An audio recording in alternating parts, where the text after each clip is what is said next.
What's up, guys? Welcome to Daily Dose of Reddit. This is your host, Zach, and today's subreddit is r/EntitledParents. This story's called Racist Entitled Mother Makes a Scene at a Fast Food Restaurant. Hello, Reddit, longtime lurker, first-time poster, and I'm on mobile, so please begin. The cast, there's me, Entitled Mother, Manager. I work at a fast food company currently expanding in California, but we do have locations around the country. To say our menu is simple would be an understatement. We have 5 combos available for our customers with 6 different items in total. One thing about our company is that we don't give out bulky plastic toys with our kids' meals. We give out activities like puzzles or little playing cards or sticker packets, which are hell to clean up when kids decide to stick them all over the booths. Stuff like that.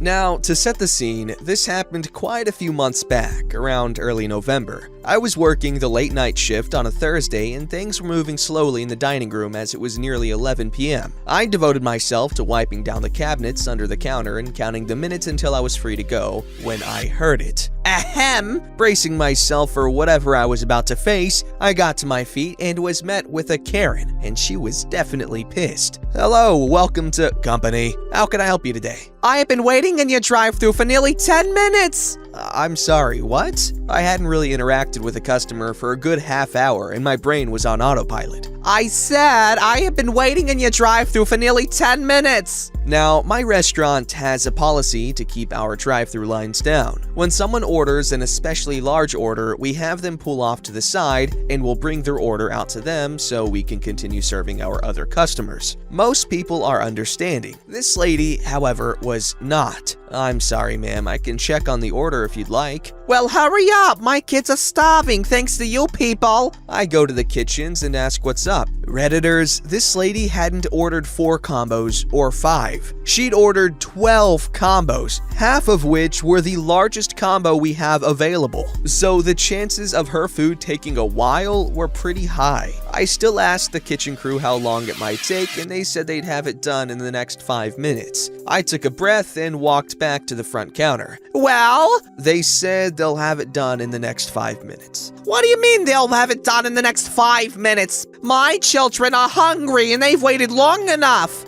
Me, carefully, ma'am, your order was large. It's gonna take some time to prepare that much food. I'm terribly sorry for the inconvenience, though. I can get you a free lemonade. My words didn't seem to register because the entitled mother's eyes had drifted to our drive-thru window. It's exposed to customers, where an employee was handing out a meal to a customer. Why are they getting food while my children aren't? Ma'am, those customers only ordered 1 combo. Well, they shouldn't get any food until I get mine. Get me your manager.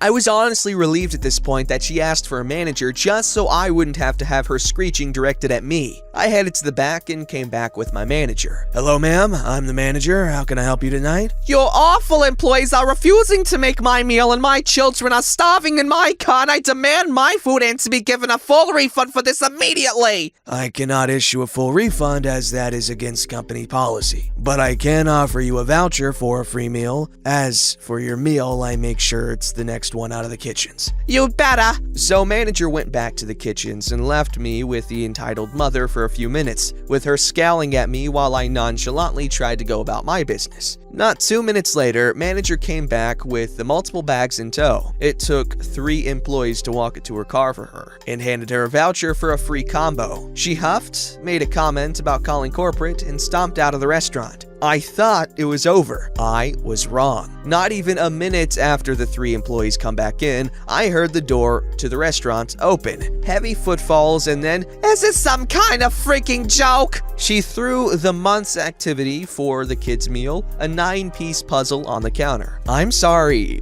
what exactly? Your advertisement said kids' meal included a toy. My son was promised a toy. Ma'am, our menu board for drive-thru says we offer an activity. Our company doesn't believe in buying chunky plastic toys for kids' meals. We'd rather include something more lightweight and... So you're saying there aren't any toys for the kids' meal? I can check in the back. I think we have a box of stickers left over from last month. Stickers? Stickers? Get me your manager immediately! I started to run to the kitchen for my manager, but he must have heard the noise because he appeared as I was just past the front counter. OP, go get yourself a soda. soda. I'll handle this. I went to the drive-thru soda machine, which the crew are allowed to use for their own drinks, grab a cup of Coke, and observe the confrontation from a safe distance. Ma'am, what OP said is right. Our company doesn't believe in handing out bulky plastic toys. If you'd like, I can have OP go get your son a pack of stickers. Listen here, you useless N-word. I am going to call corporate and get this location shut down. This restaurant is terrible, and no wonder with the— insert various racial slurs. You hire. She went off at him for another minute or so before finally tiring herself out and stomping out the door. With the all clear from my manager, I made my way up to the counter and looked overhead at the round dome camera that we have for security purposes. Something tells me she didn't see the sign outside the door that says she was being recorded.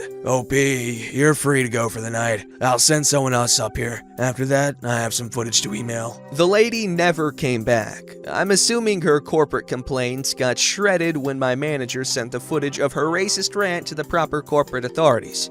This story's called Entitled Mother Tries to Steal My Wedding Money. You all know the cast, so here's some backstory. There's me, fiance, entitled mother, bank employee, bank manager. There's too many, I'm not gonna do the voices right now. Me and fiance are getting married in December. That is, if this stupid Modelo virus is over by then. We both set up a joint savings account, and with a great deal of working our asses off, we were able to save up about $10,000 for the wedding of our dreams, and our honeymoon and anything else we'd need down the line. Now, before this whole Modelo virus lockdown, I agreed to have a cup of coffee with my horrible entitled mother, the one who was a violent alcoholic and mistreater and walked out on us 11 years ago. The only reason I agreed to meet her was because I promised my little sister I'd try and be nice and hear her out. Anyway, we spoke, well, she spoke, and I just glared at her, and then we left. She then begged me for a lift back to the station, and I begrudgingly agreed. I dropped her off and hoped I'd never see her again until today. We were sitting at home watching a movie when my phone rings. It's the bank. Hello, this is bank employee from Santander. Am I speaking to OP?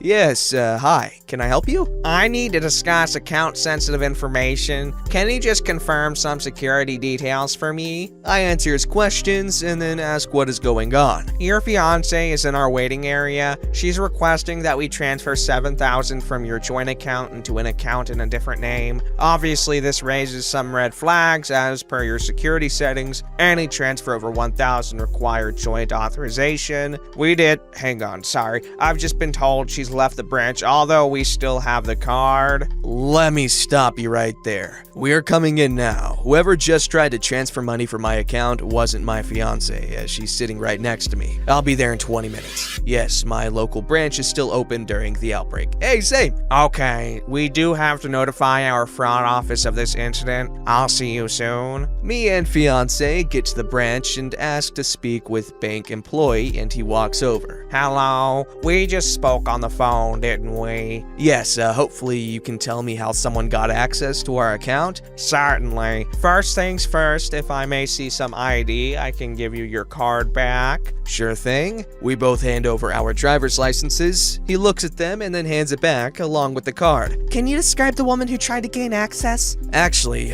you could do one better. I showed my warrant card and badge to bank employee. Police, would you mind getting your manager? I'd love to have a look at the CCTV from the time of access. This is quite irregular, but I'll go get my manager. Ultimately, it's her choice, should she show you the footage. Bank employee picks up a phone off a desk and places a call. A few minutes later, a smartly dressed woman in a burgundy suit walks out. She's holding a laptop. As she walks up, she extends her hand and I shake it. Officer, if I may just check your ID, I can show you a CCTV still image, but I'm afraid actual video footage would need to be requested via head office. That's all right, isn't it? We just want to know who it was. Yeah, we do. I once again show my ID. The woman opens her laptop and turns the screen around, and there, in glorious 1080p, is a photo of my mother leaning against the counter. Wait, isn't that— Yeah, it is. I turn to bank manager and bank employee. Thank you very much. I know who the woman in this picture is. It's my mother. She's unwell. Please proceed with contacting the fraud office and I'll deal with her. Thank you so much for your time. We leave the branch and I take my phone out and dial my mom's number. She answers almost immediately. Hello, son. What a lovely surprise. Cut the crap.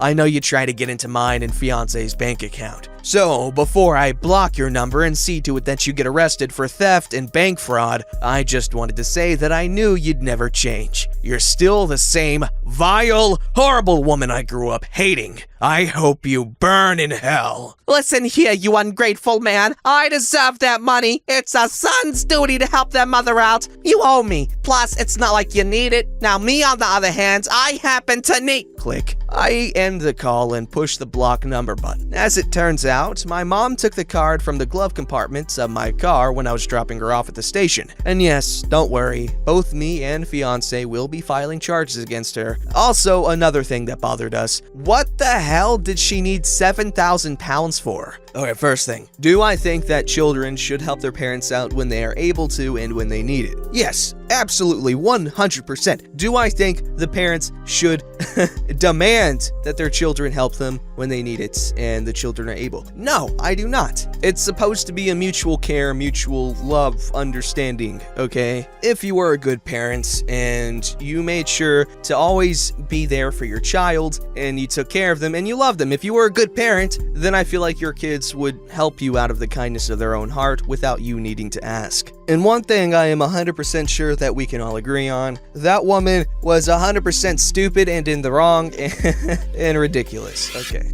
This story's called Spray My Apartment in Exchange for Toilet Paper. Due to la virus, my landlord sent out a letter letting us know that there would be no pest control till further notice. They are unable to get a company out to spray the building, and even maintenance will only be called in for an emergency such as a busted pipe or your fridge has stopped working. Even the office will be closed. However, rent is still due, of course. This story is both choosing beggar and entitled parent, so we'll call her entitled beggar. Anyway, I decided to buy some bug spray of my own to do some pest control. It's starting to get warm and I hate unwanted bugs in my house. I woke up early to go to Lowe's for the spray. After mixing it up, I started spraying the inside of my apartment, then outside. It took me about 10 minutes to do everything. I'm inside washing my hands when someone knocks on my door. It's one of the neighbors from upstairs. Now, let me say, I don't know this woman very well. At best, we say hi and make a little small talk if we happen to close paths. That's it. This is the following conversation. Oh, hello, entitled beggar. What's up? Everything okay? Hi, LP. I saw you spraying something around your door and windows. May I ask what you were doing? Oh, I'm doing my own pest control since landlord can't get a company out here to do it. I know! That's terrible! My child hates bugs. Once he found a small roach in his room and freaked out. I had to go kill it for him. I hate roaches too. That's one reason I decided to spray myself instead of waiting. Landlord said he isn't sure when he'll be able to get pest control again. What brand did you use? I tell her the brand and her eyes light up. By now, I know what she wants from me. That's a good brand. Do you think you can do my apartment? I would really appropriate it.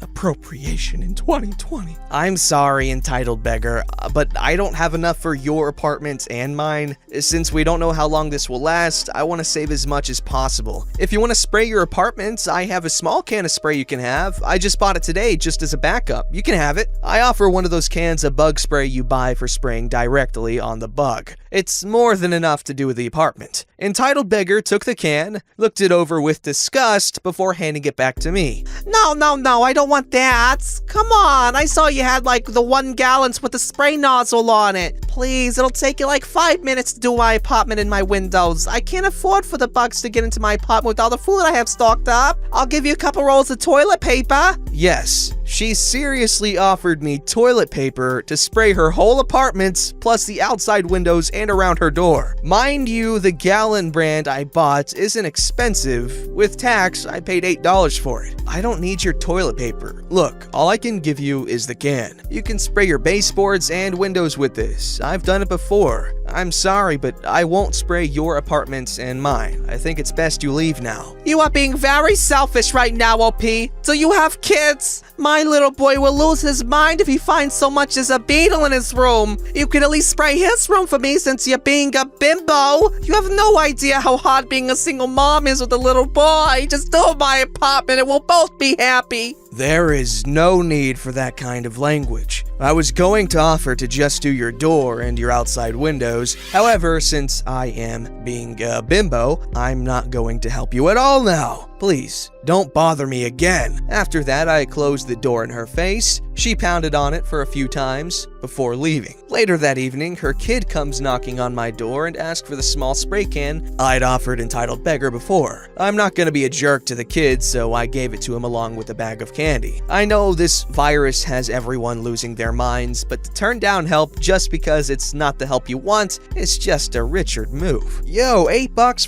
for a gallon of bug spray. Yo, what are the profit margins like for an exterminator? God. Like, I know there's more to exterminating than spraying bugs, but as far as I know, the only work an exterminator's done, or I've seen an exterminator do personally, is just spraying. So I'm assuming that's like the biggest source of their business, just having people's houses sprayed. So if you can get a gallon of bug spray for $8 and like, you know, you want to do a whole freaking neighborhood, I don't know how many gallons that takes, but it looks like you're going to be making a pretty hefty freaking margin there. And plus, if you suggest and throw in all the other stupid stuff, like if you upsell like a mechanic does, oh yeah, add a blinker fluid, an extra $1,300, that'll fix you right up. They can be like, oh yeah, you've got possum eggs here, man. I got a special thing for you. An extra $300 will get you fine and dandy. And before you commenters that don't know jokes, blinker fluid isn't a thing. Possum eggs aren't a thing. Okay, it's just a joke. Don't forget to like, subscribe, and hit that bell to never miss an episode.